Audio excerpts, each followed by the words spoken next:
এটা হলো হাবিল আর কাবিলের ভোট। কাবিল তার ভাই হাবিলকে হত্যা করেছে, তাই না? হিংসার বশবর্তী হয়। ওই যে এখনো দেখবেন আমাদের সমাজে যে ভাইয়ে ভাইয়ে মারামারি, এটা সেই হাবিল কাবিলের সুন্নত। এখানে আমরা কাবিল হব না, হলে হাবিল হব। প্রয়োজনে হাবিল হয়ে থাকবো, তাও কাবিল হতে চায় না।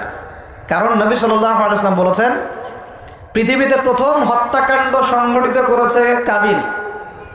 ভালো করে শোনেন, যারা এই পথে আছেন ভালো করে শোনেন। পৃথিবীতে প্রথম হত্যাকাণ্ড সংগঠিত করেছে কাবিল। এ কারণেই কিয়ামত পর্যন্ত যত মানুষ খুন হবে, এই সমস্ত খুনের পাপের একটা অংশ কাবিলের আমলনামায় গিয়ে যুক্ত হবে। নাউজুবিল্লাহ। মনে করায় দেই, কাবিল একজন নবীর সন্তান। কার সন্তান? নবীর সন্তান। লূত আলাইহিস সালামের স্ত্রী একজন নবীর স্ত্রী। নূহ আলাইহিস সালামের স্ত্রী একজন নবীর স্ত্রী। আবু লাহাব সর্বকালের সর্বশ্রেষ্ঠ মানব মুহাম্মদ সাল্লাল্লাহু আলাইহি ওয়াসাল্লামের চাচা। আবার ফেরাউনের স্ত্রী, তার নাম, দাসীর নাম কি? আসিয়া। তাহলে আমাদের বংশ, আমাদের রং, আমাদের জাতীয়তা, আমাদের অর্থ সম্পদ, আমাদের টাকা পয়সা, আমাদের স্ট্যাটাস, আমাদের ভাষা, আমাদের এই গোত্রীয় বিভাজন, এগুলো আমাদেরকে আল্লাহ পাকের আযাব থেকে বাঁচাতে পারবে না, যদি না আমরা আল্লাহ পাকের হুকুম আহকাম মেনে চলি। একজন নবীর ছেলে কোথায় যাচ্ছে? একজন নবীর স্ত্রী কোথায় যাচ্ছে? লূত আলাইহিস সালামের স্ত্রী কোথায় যাচ্ছে? আবু জেহেল কি আল্লাহ নবী সাল্লাল্লাহু আলাইহি ওয়াসাল্লামের চাচা ছিল না? আবু লাহাব কি চাচা ছিল না? তাহলে কিসের অহংকার, কিসের ফুটানি, কিসের গর্ব? শুধু তাকওয়াই পারবে আমাদেরকে সেভ করতে, আর কিচ্ছু না। অনেক গভীর হয়ে যাবে, বের হয়ে আসেন। আদম আলাইহিস সালাম তার জীবদ্দশায় আল্লাহ পাকের জমিনে যতদিন থেকেছেন, তিনি কি আল্লাহর বিধান মেনেছেন না শয়তানের বিধান মেনেছেন? তার উপরে আল্লাহ পাক কিছু নাজিল করেন নাই? সহিফা নাজিল করেছেন, অবশ্যই করেছেন না? এমনকি কিভাবে কাপড় পরিধান করতে হবে, কিভাবে চাষবাস করতে হবে, কিভাবে এই পৃথিবীতে বেঁচে থাকতে হবে, এগুলো আল্লাহ রাব্বুল আলামিন জিবরাইল আলাইহিস সালামের মারফতে শিখিয়েছেন। মানুষ কাপড় পরা জানতো না, কে শিখিয়েছেন? আল্লাহ পাক। আল্লাহ পাক পোশাক নাজিল করেছেন। শুরুতে মানুষ গাছের ছালপাতা পরে থাকতো না, এগুলো মিথ্যা কথা। আল্লাহ রাব্বুল আলামিন আসমান থেকে পোশাক নাজিল করেছেন প্রথম। জিবরাইল আলাইহিস সালাম শিখিয়েছেন কিভাবে সুতা বুনতে হয়, কিভাবে জমি চাষ করতে হয়, কোন কোন গাছ উপকারী, কোন কোন গাছ উপকারী নয়, কোনটা আমরা খেতে পারবো, কোনটা খেতে পারবো না, কোন প্রাণী আমাদের জন্য খাওয়া ভালো হবে, কোনটা খাওয়া ঠিক হবে না, আল্লাহ পাক ওহীর মাধ্যমে জানিয়েছেন। এগুলো আমরা জানতাম না, এগুলো আমরা জানতাম। এমনকি কোন গাছে ঔষধি গুণাগুণ আছে, এটা আদম আলাইহিস সালামকে কে জানিয়েছে? আল্লাহ পাক তার ওহীর মাধ্যমে জানিয়েছেন। এই যে আমরা এখন সভ্যতা নিয়ে এত কথা বলি, সত্যি কথা হচ্ছে সভ্যতা শুরু হয়েছে নবীদের হাতে, আর সভ্যতা প্রসারিত হয়েছে নবীদের হাতে, আর সভ্যতা শেষও হবে একজন নবীর হাতে। সেই নবীর নাম কি? ঈসা আলাইহিস সালাম। Very good. সেই নবীর নাম কিন্তু ঈসা ইবনে মারইয়াম। তার হাতে সভ্যতা শেষ হবে। ওইটা লাস্ট একটা সভ্যতা পৃথিবী দেখবে অচিরেই সামনে।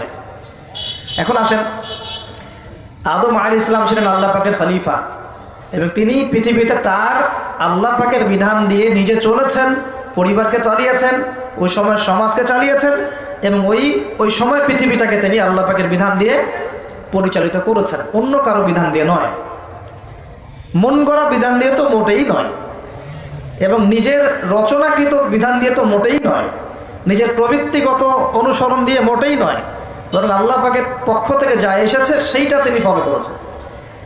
এই অনুসরণটাকে নূহ আলাইহিস সালাম করেন নাই, ইব্রাহিম আলাইহিস সালাম করেন নাই, মুসা আলাইহিস সালাম করেন নাই, ঈসা আলাইহিস সালাম করেন নাই, দাউদ আলাইহিস সালাম করেন নাই, সুলাইমান করেন নাই আলাইহিস সালাম।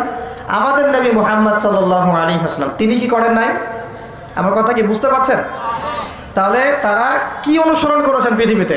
আল্লাহ পাকের ওহীর বিধান। কিসের বিধান?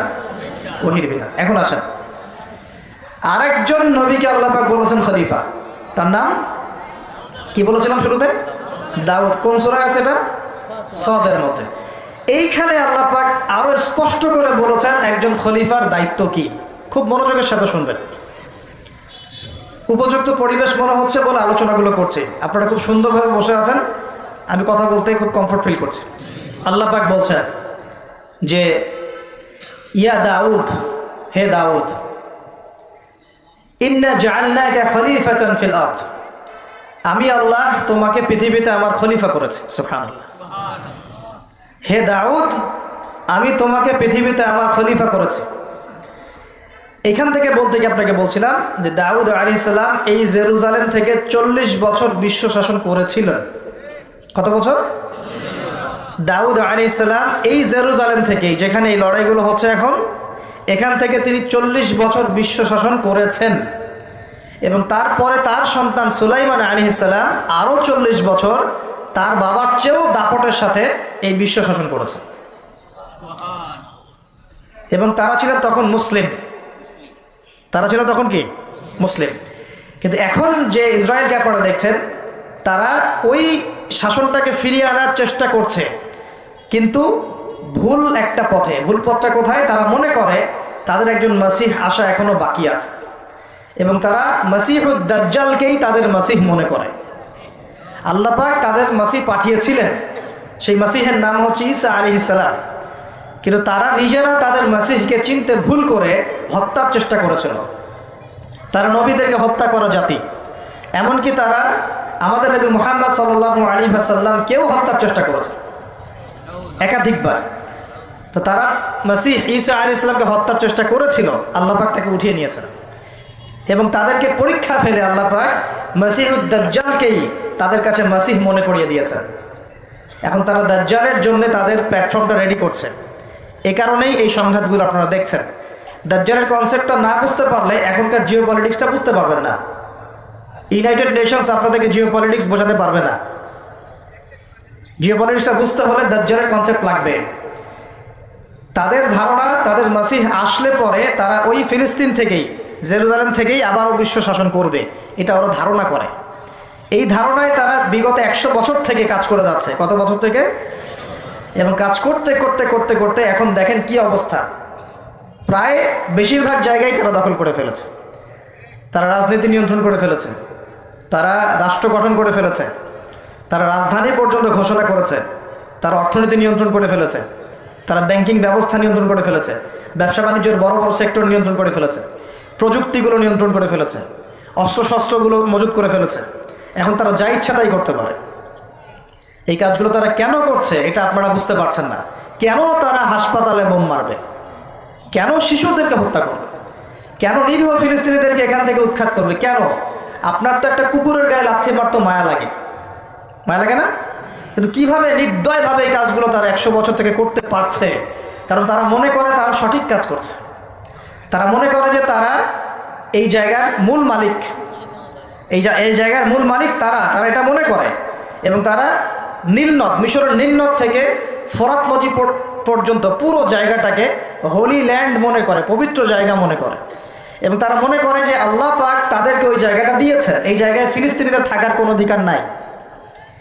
এই কারণেই তারা মুসলমানদের উপর বিগত এই 70-80 বছর থেকে, বলা যায় প্রায় 100 বছর থেকে, কারণ 1914 সালে তারা ঢুকেছে, এখন 2023 সাল চলছে, এই পুরো সময়টা জুড়ে তারা যে নির্বিচার বাড়িঘর দখল করা, জমি দখল করা, ধর্ষণ, শিশু হত্যা, ভাইদেরকে কারাগারে নিক্ষেপ করা, হ্যাঁ, নির্বিচার হত্যাযজ্ঞ, এগুলো কেন চালাচ্ছে? কারণ তারা মনে করে ওই জায়গাটা তাদের, এবং তারা মনে করে যে তাদের মাসিহ আসা মাত্রই তারা ওইখান থেকে বিশ্বটাকে শাসন করবে।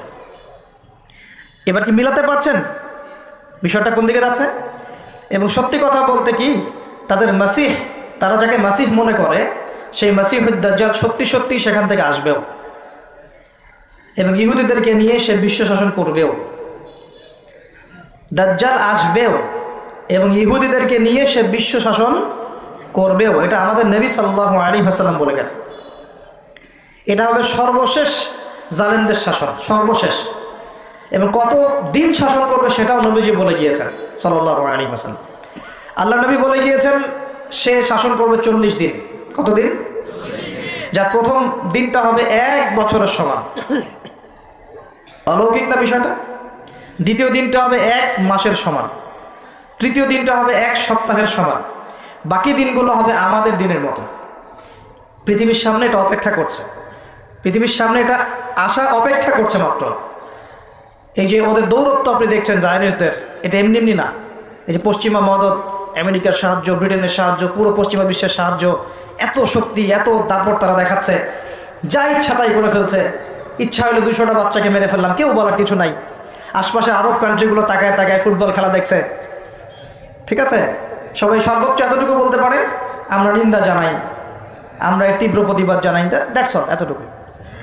আরবের তেল সব নিয়ন্ত্রণ করে ফেলেছে, আরবের চতুর্পাশে তার প্রতিবেশী রাষ্ট্র স্থাপন করেছে এবং প্রত্যেকটা রাষ্ট্রে সে মুনাফিকদেরকে বসিয়ে দিয়েছে।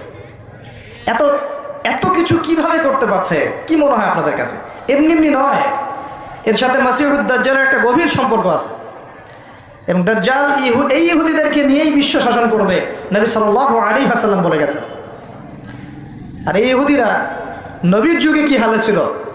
বনু কুরাইজা, বনু কাইনুকা, বনু নাজির, এই 3টা কওমের সাথে আল্লাহ নবী নিজে সশস্ত্র যুদ্ধ করেছেন, করে ওদেরকে বের করে দিয়েছেন মদিনা থেকে।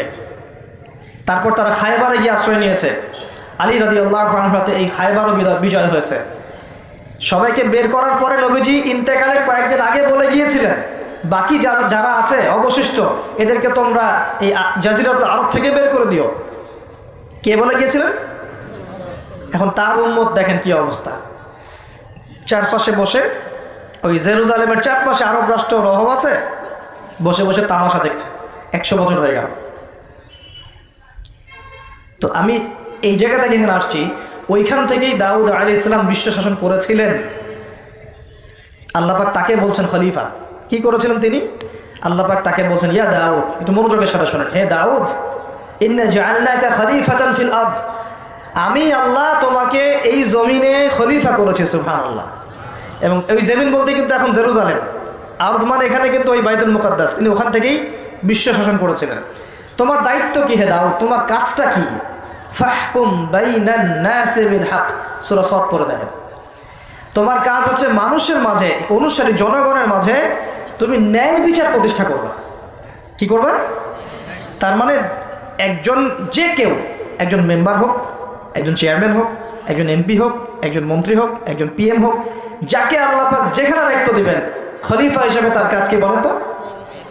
ফাহকুম বাইনান নাসি বিল হক, সত্য ন্যায়ের মানদণ্ডে মানুষের মাঝখানে বিচার ফয়সালা করবে, বাস, এটা আপনার কাজ। নেতৃত্ব দিলে দোষের কিছু নাই, নেতৃত্ব পেলেও দোষের কিছু নাই, কিন্তু ফাংশনটা কি? একজন খলিফার কাজটা কি? আবু বকর সিদ্দিক কেমন খলিফা ছিলেন? ওমর কেমন ছিলেন? ওসমান কেমন ছিলেন? আলী কেমন ছিলেন রাদিয়াল্লাহু আনহুম আজমাইন? তারা এই আয়াতের উপর আমল করতেন, ফাহকুম বাইনান নাসি বিল হক, মানুষের মাঝখানে ন্যায় বিচার করো। ন্যায় বিচার কথা বলা হয়েছে, ন্যায় বিচার। এখন ন্যায় বিচার কতটুকু কি হচ্ছে না হচ্ছে এটা আপনারা আমার চেয়ে ভালো জানেন, আমি এইসব নিয়ে কথা বলতে চাই না, কিন্তু আমাদের কাজ এতটুকুই, যাকে আল্লাহ পাক যেখানে দায়িত্ব দিবেন ন্যায় বিচার। আরো আল্লাহ বলছেন, আয়াতটা শেষ হয়নি, আরো সামনে একটু আছে।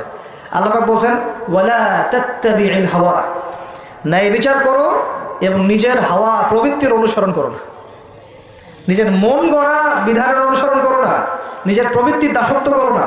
যদি করো তাহলে কি হবে? ইউদিল্লাকা আন সাবিলিল্লাহ, তাহলে আল্লাহ পাকের এই সরল পথ থেকে ওই প্রবৃত্তির অনুসরণ তোমাকে বিচ্যুত করে দিবে। কার কথা এগুলো? আল্লাহর কথা। ইন্নাল্লাযীনা ইউদিল্লুনা আন সাবিলিল্লাহ, পরের আয়াত, নিশ্চয়ই যারা আল্লাহ পাকের সরল পথ থেকে বিচ্যুত হয়ে গেছে, লাহুম আযাবুন শাদীদ, তাদের জন্য কঠিন শাস্তি আছে। আযাবুন শাদীদ মানে কঠিন শাস্তি আছে। বিমা নাসু ইয়াউমাল হিসাব, এই কারণে যে তারা হিসাবের দিনটা ভুলে গিয়েছে। এই দুইটা আয়াত আমি শোনাই দিলাম আপনাকে। আল্লাহ পাক যাকে যেখানে দায়িত্ব দিবেন সবসময় এই দুইটা আয়াত মাথায় রাখবেন, যে আল্লাহ পাক আপনাকে দাউদ আলাইহিস সালামের মতো কাজ দিয়েছেন, আল্লাহ পাক আপনাকে আদম আলাইহিস সালামের মতো কাজ দিয়েছেন। যাকেই দেখ, X Y Z whoever he is, এটা আমাদের দেখার বিষয় না। আমরা ধর্মতাত্ত্বিক দৃষ্টিকোণ থেকে শুধু মূলনীতিগুলো বলবো। তাহলে এখানে খলিফার কাজ কি বুঝতে পারলাম? মানুষের মাঝে ন্যায় বিচার প্রতিষ্ঠা করা, প্রবৃত্তির দাসত্ব না করা। যদি করি তাহলে কঠিন শাস্তি অপেক্ষা করছে। এখন আসেন, আল্লাহ নবী সাল্লাল্লাহু আলাইহি ওয়াসাল্লাম কি এই আয়াতের উপর আমল করে যান নাই? গিয়েছেন না যান নাই? তার জীবদ্দশায়, তার 23 বছরের এই নববী জীবনে কেউ কখনো জুলুমের শিকার হয়েছিল? বলেন তো, কেউ বলতে পারবে বুকে হাত দিয়ে? যে একজন মানুষ জুলুমের শিকার হয়েছে, তার রেখে যাওয়া ইসলামের এই প্ল্যাটফর্মের উপরে আবু বকর সিদ্দিক শাসন চালিয়েছেন 2.5 বছরের মতো। আবু বকর সিদ্দিকের সময়ে কি কেউ জুলুমের শিকার হয়েছিল? তিনি কি এই আয়াতগুলোর উপর আমল করেছিলেন না করেন নাই? তাহলে তিনি একজন সফল খলিফা ছিলেন। আমরা খলিফা এবং খেলাফা দুটার ব্যাখ্যা বুঝতে পারলাম। যে খলিফা আল্লাহ পাকের বিধান মেনে বিচার ফয়সালা করে, ওই শাসন ব্যবস্থাটাকেই বলা হয় খিলাফা। এটা নতুন কোনো মৌলবাদী শব্দ নয়, আমরা ভুল বুঝি, আমাদেরকে ভুল বোঝানো হয়। একজন খলিফা যে আল্লাহ পাকের বিধান অনুযায়ী বিচার ফয়সালা করে, তার ওই শাসন ব্যবস্থাটাকে বলা হয় খিলাফা, যেটা আসবে সামনে ঈসা আলাইহিস সালামের হাতে। এখন আপনি সর্বোচ্চ পর্যায়ে যান বিশ্বের, ইউনাইটেড নেশনস, এখানে খিলাফা কায়েম আছে? অনেস্টলি বলেন, এখানে কি আল্লাহর বিধান দিয়ে বিচার ফয়সালা করা হয়, নাকি ওদের পশ্চিমাদের মন করা বিধান দিয়ে করা হয়?